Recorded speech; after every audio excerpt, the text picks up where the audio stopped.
भारत देश के अंदर सदर्न स्टेट की तरफ से बढ़ता हुआ दिख रहा है।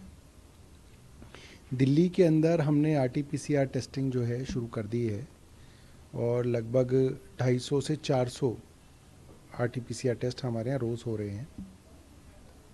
कल की रिपोर्ट के अंदर 2 पॉजिटिव टेस्ट कोविड के हमारे आए हैं और टोटल नंबर ऑफ़ पेशेंट जो हॉस्पिटलाइज हैं वो 4 से 5 हैं। कोई डेथ रिपोर्ट नहीं हुई है और मैंने अभी भी दोबारा अपने हेल्थ सेक्रेटरी को नोट भेजा है कि रोज़ की जो ये गिनती है वो दें और जो सैंपल्स हमारे पॉजिटिव हैं उनकी जीनोम सीक्वेंसिंग की रिपोर्ट भी जो है वो रोज़ मुझे भेजें। ये सब जो केसेज है सीक्वेंसिंग रिपोर्ट जिनकी नहीं आई है, नॉर्मल कोविड केसेज अभी कह सकते हो? देखिए, जब तक जीनोम टेस्टिंग की रिपोर्ट नहीं आएगी तब तक तो अभी आप इसको कोविड ही कहेंगे। हो सकता है नया वेरिएंट ही हो। जी, उसे लेकर क्योंकि अगर ये नया वेरिएंट होता है तो संक्रमण की आशंका होगी, क्या कुछ एहतियात? देखिए, नया वेरिएंट भी है तो ये माइल्ड है, ये तो माइल्ड बता रहे हैं इसको और इस तरीके से कोई बहुत ज़्यादा खतरे की बात नहीं है, मगर हाँ सावधानी रखने में कोई नुकसान नहीं है। सावधानी रखिए मगर बहुत ज़्यादा घबराइए नहीं, बहुत ज़्यादा पैनिक मत होइए। सावधानी से जो है हम इससे बच सकते हैं। एक दूसरा मुद्दा भगवंत मान मुख्यमंत्री जो है उन्हें लेकर सुखबीर बादल जो अकाली दल के प्रमुख हैं उन्होंने हमला बोला है। उन्होंने कहा कि भगवंत मान जिस तरह की ज़िंदगी जीते हैं उनमें वो सिख नहीं है, बाल कटे हुए हैं उनके, और पूरी पंजाब सरकार एक तरह से अरविंद केजरीवाल की सेवा में लगी हुई है, सरकार नहीं चल रही है। देखिए, ये सब तो बहुत ही जो हैं भद्दी और घटिया बातें हैं और अपने ही जो है मुख्यमंत्री, प्रदेश के मुख्यमंत्री जिनको सब लोगों ने चुना है, उनके विषय में इस तरीके की बातें करना जो है उनको शोभा भी नहीं देता। जी, अरविंद केजरीवाल पे जो आरोप है उससे आप क्या कहेंगे कि पंजाब सरकार पूरी एक तरह से उनकी सेवा में लगी हुई है, उनका कहना? नहीं, ये उनकी गलतफहमी है। अरविंद केजरीवाल अगर पंजाब के अंदर विपासना करने गए हैं तो एक मुख्यमंत्री का एक जो बेसिक प्रोटोकॉल है वो तो आप उसको देंगे। कोई भी प्रदेश का मुख्यमंत्री दिल्ली आए या दिल्ली के मुख्यमंत्री किसी भी प्रदेश के अंदर जाएं, एक बेसिक प्रोटोकॉल तो आप उनको देंगे ही। अरविंद केजरीवाल को लेकर जो उन्होंने बोला उस पर आप क्या कहेंगे कि अरविंद केजरीवाल की सेवा में पंजाब सरकार लगी है? नहीं, ये बहुत ही गलत बात है और मुझे लगता है कि किसी भी पार्टी के राष्ट्रीय अध्यक्ष हों, JP नड्डा अगर किसी भारतीय जनता पार्टी द्वारा शासित प्रदेश में जाएंगे तो जाहिर सी बात है कि उनकी पार्टी का मुख्यमंत्री उनकी देखभाल करेगा, उनका स्वागत करेगा और करना भी चाहिए। तो ये बात जो इन्होंने कही है वो ठीक नहीं है। एक दूसरा मुद्दा भी ईवीएम को लेकर फिर से सवाल उठने लगे। इंडिया ब्लॉक की जो मीटिंग हुई थी अभी हाल में, उसमें एक प्रस्ताव पारित हुआ था वीवीपैट मशीन को लेकर। खासतौर पर सैम पित्रोदा जो कांग्रेस के नेता हैं उन्होंने इस पर बयान दिया है। उन्होंने कहा कि वीवीपैट ईवीएम से अटैच होने के बाद उसकी जो तरह से उस पर सवाल उठ रहे हैं, सवाल लाजमी है कि उसके साथ छेड़छाड़ की जा सकती है वीवीपैट के बाद। देखिए, मेरा एक कंप्यूटर साइंस इंजीनियर होने के नाते मानना है और मुझे लगता है कि हर एक आदमी जो कंप्यूटर साइंस समझता होगा, सॉफ्टवेयर समझता होगा, माइक्रो कंट्रोलर की प्रोग्रामिंग समझता होगा, वो ये बात जानता है कि इस तरीके के माइक्रो कंट्रोलर बेस्ड डिवाइसेस को टेम्पर किया जा सकता है। ये कोई बहुत बड़ी बात नहीं है और यही कारण है कि बहुत सारे विकसित देशों के अंदर EVM से चुनाव नहीं कराए जाते।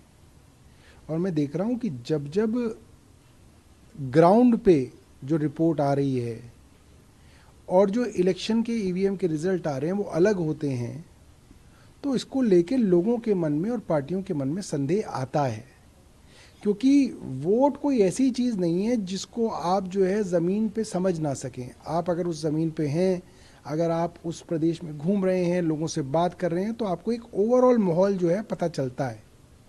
तो जब उस ओवरऑल माहौल से विपरीत रिजल्ट आते हैं तो लोगों को शक होता है इस चीज़ पे। एक दूसरा मुद्दा लेकर सैम पित्रोदा ने कहा कि राम मंदिर अगर एक नेशनल मुद्दा है तो ये मुझे बॉदर करता है, क्योंकि आप बताइए कि राम मंदिर नेशनल मुद्दा होना चाहिए या बेरोजगारी और महंगाई नेशनल मुद्दा होना चाहिए? देखिए, एक श्रद्धा और एक लोगों के विश्वास की बात है। मुझे लगता है कि वो अपने आप में एक बड़ा मुद्दा है, वो नेशनल मुद्दा हो या कोई मुद्दा हो, वो एक मुद्दा तो है।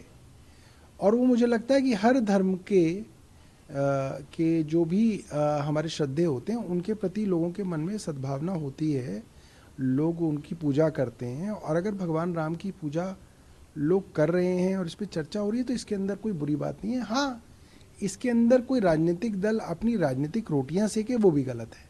जी, एक आपके विभाग सामने है जो ड्रग्स स्पूरियस ड्रग्स पाए गए, एक और दवा की रिपोर्ट आई है और उसमें एक और जो ज़रूरी दवाई होती है जो खासतौर पे आम भाषा में कही जाती है मिर्गी की दवाई, उसको भी टेस्ट में फेल हुई है। देखिए, मैंने 9 मार्च 2023 को मुख्यमंत्री बनने की शपथ ली। 21 मार्च को मात्र 10-12 दिन के अंदर मैंने यहीं पे इस ऑफिस के अंदर मीटिंग ली। हेल्थ सेक्रेटरी थे, डीजीएचएस थे, बाकी सब अधिकारी थे। मैंने कहा कि भाई ये जो दवाइयाँ आप खरीदते हैं, चाहे सीपीए से खरीदते हैं या अस्पताल खरीदते हैं, जो कंज्यूमेबल्स खरीदे जा रहे हैं, इक्विपमेंट्स खरीदे जा रहे हैं, इसका एक ऑडिट होना चाहिए। वो ऑडिट नहीं कराया गया।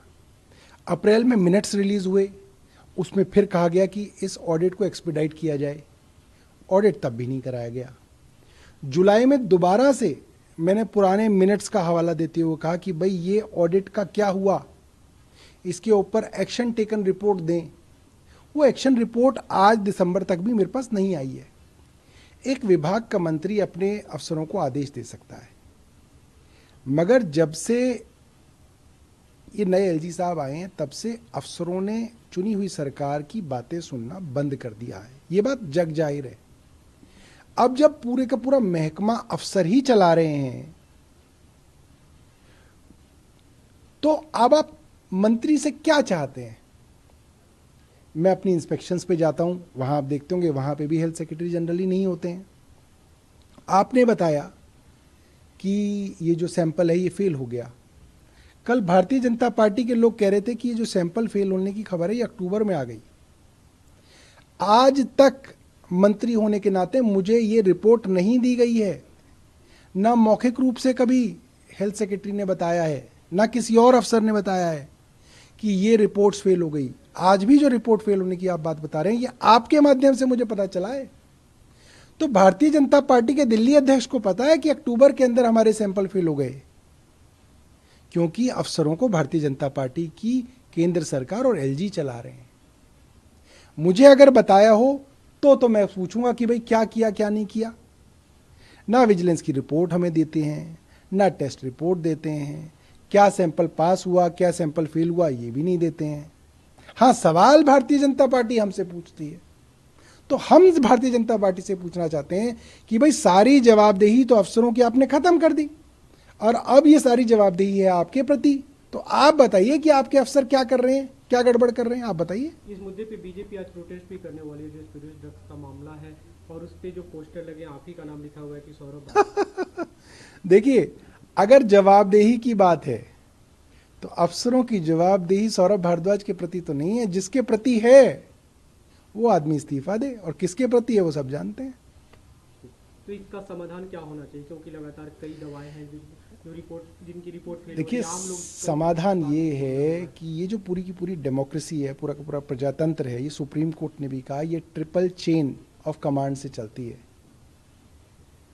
अफसर मंत्री के प्रति जवाबदेह हैं, मंत्री विधानसभा के प्रति जवाबदेह हैं, और विधानसभा जनता के प्रति जवाबदेह है। आपने अफसरों की जो जवाबदेही है, जो डिपार्टमेंट की जवाबदेही है मंत्री के प्रति, वो खत्म कर दी। मंत्री मौखिक आदेश तो छोड़िए, लिखित आदेश के ऊपर पालन नहीं हो रहा है, तो क्या करें बताइए।